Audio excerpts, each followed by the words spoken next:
Kamu generasi yang mana? Di dunia ini tengah berjalan dari beberapa generasi penerus sebelum kita dan sesudahnya. Di antaranya ada 6 generasi, yaitu tradisionalis tahun 1922 sampai tahun 1945. Golongan generasi nenek moyang kita, yang secara materi masih krisis ekonomi dan serba kekurangan.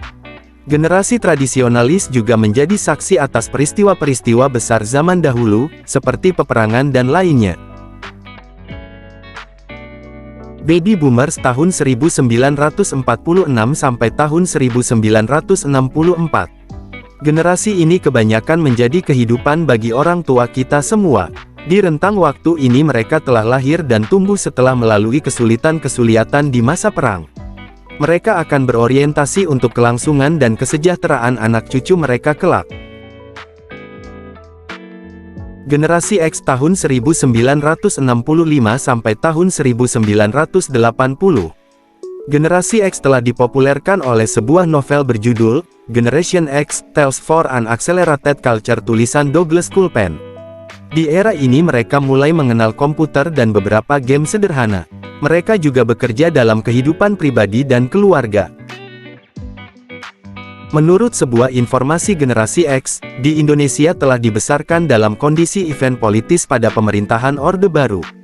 Dalam lingkup internasional, mereka melihat banyak konflik negara, kejadian politik global, bahkan sampai berakhirnya peristiwa Perang Dingin. Milenial tahun 1981 sampai tahun 1997.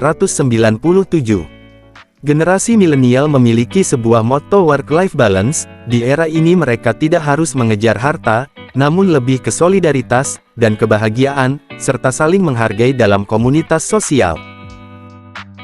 Milenial disebut generasi Y, mereka telah tumbuh dari transisi analog ke digital, dan mulai matangnya persamaan dan hak asasi manusia di muka bumi. Keberhasilan dari beberapa generasi milenial juga tidak dipertanyakan lagi. Walaupun mereka tampak santai dan bersenang-senang, namun mereka mampu membangun kerjasama dan konsep peluang usaha yang matang. Seperti para pengusaha startup masa kini. Generasi Z tahun 1997 sampai tahun 2012. Perkembangan teknologi di era ini semakin pesat, dan penyebaran media teknologi ini membuat mereka seolah-olah hidup dengan teknologi. Generasi Z tidak bisa lepas dengan gadget dan sosial media. Informasi yang Gen Z dapatkan jauh lebih mudah daripada generasi-generasi sebelumnya. Namun bukan hanya untuk bersenang-senang, mereka memanfaatkan media teknologi untuk belajar dan bekerja. Mereka mempelajari dan mampu mengolah aplikasikan sistem untuk mempermudah aktivitas sehari-hari.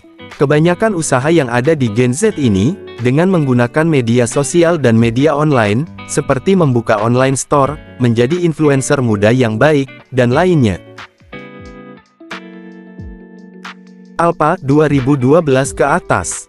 Generasi baru ini disebut generasi Alpha.